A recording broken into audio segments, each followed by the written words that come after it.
even if it feels like, oh, how many people are actually going to be searching for this term?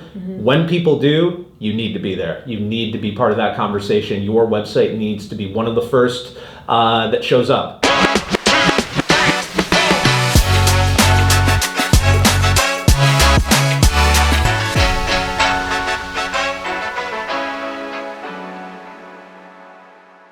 Hello and welcome to At the Forefront Fintech Conversations. My name is Victoria Da Silva. I'm a Senior Account Executive here at Forefront, and today I am joined by Sam Belden, who is a Vice President and Head of Content here at Forefront Communications. Sam, welcome on. Thanks, Tori.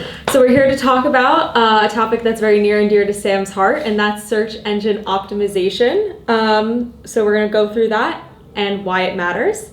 So Sam, first off, softball question. We hear a lot about SEO, but what is it exactly? Yep, so SEO is basically the process of improving your website or pages on your website so that you increase in visibility on search engines, often Google, and increase your ranking.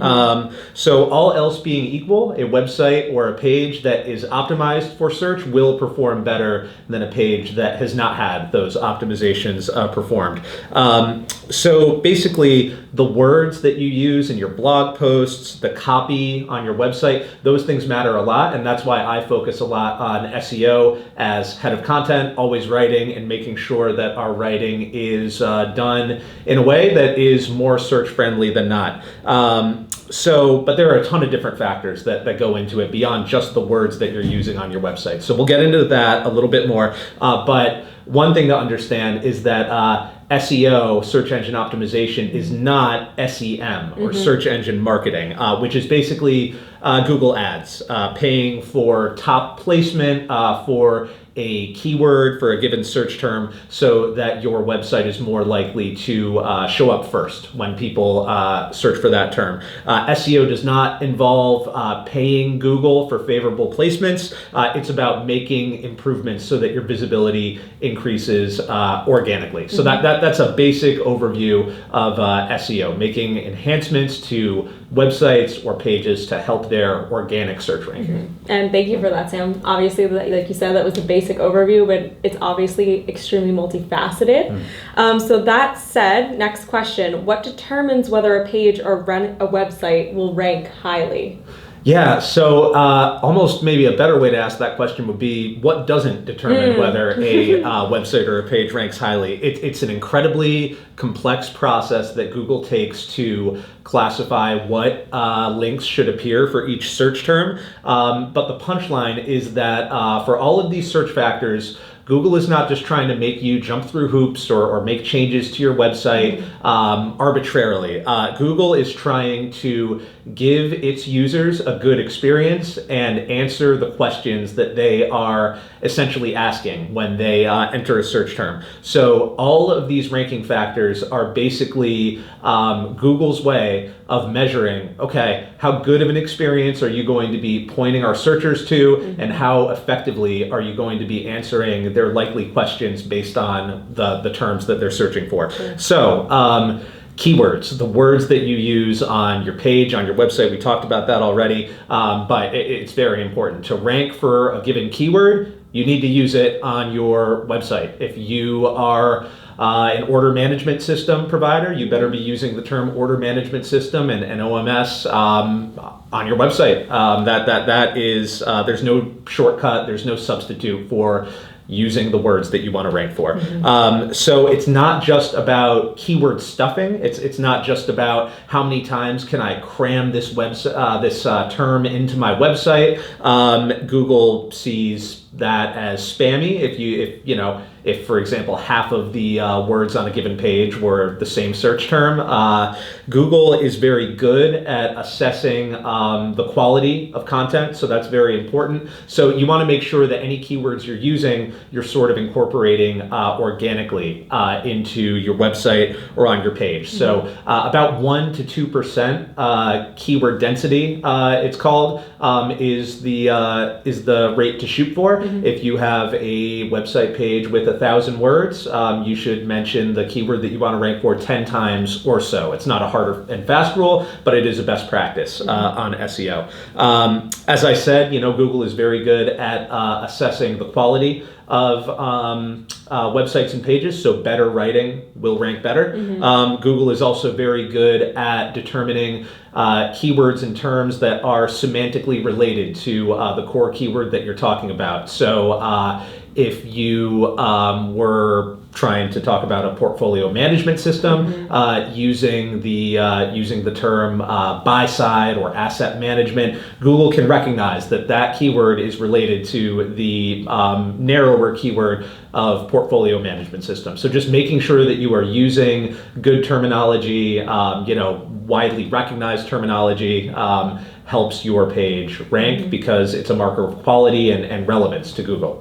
Other factors, your use of subheadings and making sure that people, as they scroll down a page, can get the main idea of what it's talking about and kind of understand the topics that you're covering at a glance. That's something that Google sees as enhancing the user experience. So just using subheadings can contribute to your site's SEO. How often others are linking to your website. How strong is your backlink profile when other sites in your industry are basically saying, hey, this company's website is a good one if you want to learn even more about this topic. Google sees that as a point of validation, and it helps your website's ranking if other people are linking to it. There are other factors in terms of the on and off page elements that go into a website. So the headline of the page that appears on Google, the meta description, image tags and things of that nature, the category that it's classified in on your website. These are little incremental changes that won't make a massive impact in isolation, but done together consistently across your website over time, they can lead to better SEO in the long run. And then there are technical elements as well. And that goes back to the fact that Google wants to give its users a great experience. So is your website loading correctly? Are all of the images rendering? Does it look pleasant? Are all of the UX elements sort of working together in the way that they need to? All of that contributes to a positive experience for searchers, and so Google will prioritize pages that are technically sound over ones that are not. Wow. So obviously there's a lot that goes into what factors determine how a page or website will rank. But let's narrow our focus just a little bit more.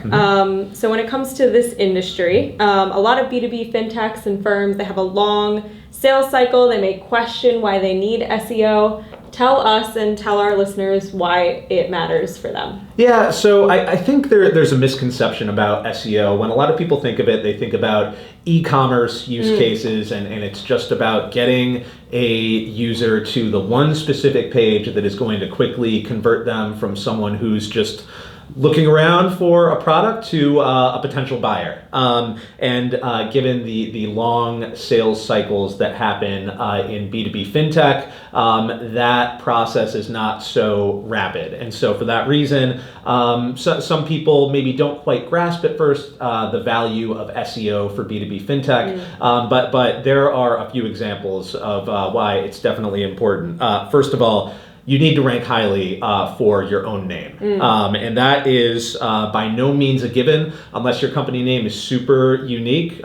You still need to do the kind of foundational SEO work to make sure that when people search for your company, that your website is one of the first results, if not the first result that appears. That it conveys authority, stability, recognition. If people need to scroll halfway down the Google search results page to find your website when they've searched for your company name, it's not a great look. You need to make sure that you are conveying that sort of implicit authority, and top billing on Google really does add to that. Another example is of the value of SEO for B2B fintech is that you need to bring people into your funnel and give them those logical touch points to make an initial engagement with you, even if you're not going to convert them to a client in the immediate. So, for example, if you're in B2B fintech, you might have a niche product that people might not be searching for very often. Highly specific functionality for a use case that relatively speaking, like institutional fintech buyers, it's a smaller audience than potential buyers of a shirt or groceries or a more traditional like e-commerce sort of product. However, when people do search for these very specific B2B fintech products, they are highly likely to be actively looking to make a change, actively looking for that solution, and as a result, they are warmer leads potentially than the leads that would come in for a more broadly used search term. So even if your sales cycle is longer, even if it feels like, oh, how many people are actually going to be searching for this term? When people do, you need to be there. You need to be part of that conversation. Your website needs to be one of the first that shows up, because there just in a lot of cases aren't that many providers of what you're doing. So just making yourself part of that conversation when people are first looking at the landscape, that's important. So bottom line, you have to be there. You have to show up. You need to subtly convey, we're an authority. We are a website that has the profile that's worthy of appearing for our company name, of appearing for our product niche, and you need to insert yourself into the conversation. A lot of those conversations originate via search. So it's really important that B2B fintechs are ranking well for their core keywords, their core priorities, even if the eventual sale feels like it's a little bit far off. Absolutely. No, excellent point, Sam. So thank you for that.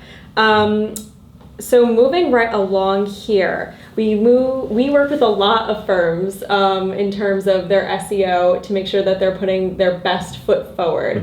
So for the benefit of our listeners, if a firm were to come to you tomorrow and ask for some no-nonsense, easy-to-implement tips to make sure that they are doing just that, putting their best foot forward when it comes to SEO, what are some tips and advice that you would give them? So as I kind of touched on earlier, there are a lot of different ways that you can enhance your SEO, enhance your search presence, but going with a few just practical tips that you can move towards in the short term. The first one is to install the Yoast SEO plugin on your website. That's YOAST.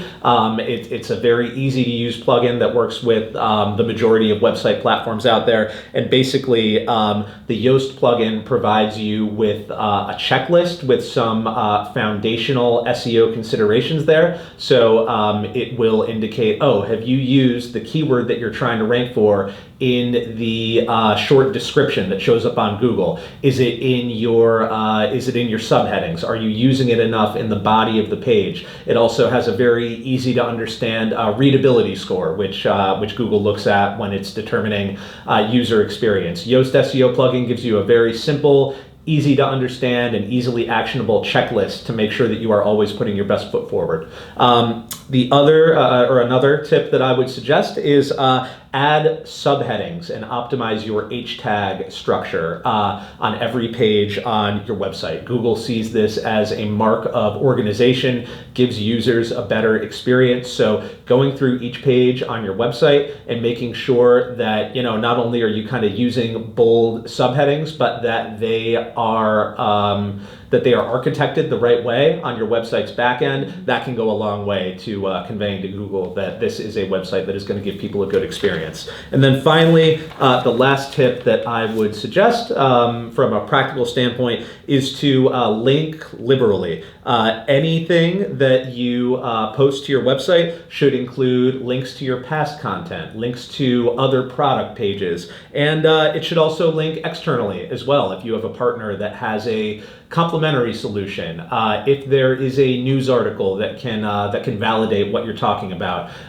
Google benefits from these links because internal links helps Google understand and categorize and classify your website, which helps every page on your website rank better. And the external links just show that you are, you know what you're talking about. You have the knowledge and the authority to know when and how to point people to additional pages that can enhance their understanding. It's an additional point of a positive user experience, which we know is something Google looks at heavily. So look, those are three things that you can do to enhance your SEO today or in the relatively short term. They're not going to make you shoot up the rankings overnight, but done together, incrementally over time, and if you do it consistently, your ranking will improve. And the last small tip I would add is don't make the mistake of thinking that you can do this all yourself. SEO is a complex equation. It's the product of copywriting, effective design, a lot of technical work, and a lot of just sort of very bespoke, very specific SEO only functions, if you will. So don't be afraid to look widely in your search to make sure that that's all working in the way that it needs to, and rely on friends and partners if you have to. Absolutely. Some great no-nonsense tips. Thank you, Sam. Taking it home, hitting on something that you kind of just alluded to. We know that good writing and inspiring an audience is more than just a certain combination of keywords, but on the flip side, you do need a certain combination of a number of keywords to rank. So tell us how our viewers can most effectively, and with a partner or within their internal organizations, balance the art and science that is SEO. Right. Yeah, it's a great question, and it is a balance, as you alluded to. So I think that the reality is that what is going to rank best for a given search term might not align exactly with how you talk about your business, what your prospects might be expecting to hear, the exact differentiators that you want to emphasize, and that's okay. It's generally speaking, I would say it is always more important to be talking about your business, your differentiators, what your clients and prospects are looking to hear, than it is to move up a page or a few spots on Google. However, there are some ways that you can kind of balance those efforts. For example, you could make some of the content that you post to your website, you can make some of it totally SEO optimized, using the very specific subheadings and terms and links that are going to help it rank as well as possible. And then other content that you post to your website, you can back off of the SEO considerations just a little bit and let the kind of core SEO page do the heavy lifting. So for example, if you wanted to post some content on your product, maybe one blog is totally SEO optimized or search optimized, and then the other blog that you want to put out is a little bit more in your own words, and a little bit more in how your company uniquely talks about that topic. And then in the SEO piece, you link to the piece that talks about it in your own terms a little bit more.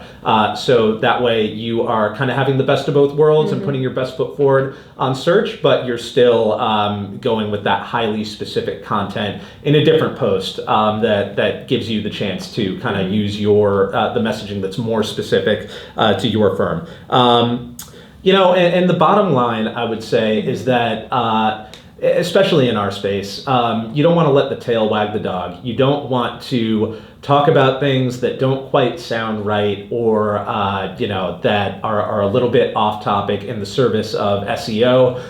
Fintech buyers are a discerning audience. Trust matters a whole lot, and the most important thing is being seen as authoritative, insightful, knowledgeable, knowing what you're talking about, being stable and reliable. And the good news is that Google, as we talked about, recognizes quality and is good at determining the quality of content. So let that be your North Star. Make logical SEO enhancements on keywords and subheadings and everything else where you can, where it makes sense, but let quality be your core defining SEO factor, because that serves the SEO effort, but it also just serves the good old fashioned sales effort and the effort to communicate the benefits of your product in as compelling a way as you can. So the bottom line is the balance between art and science is just that, a balance.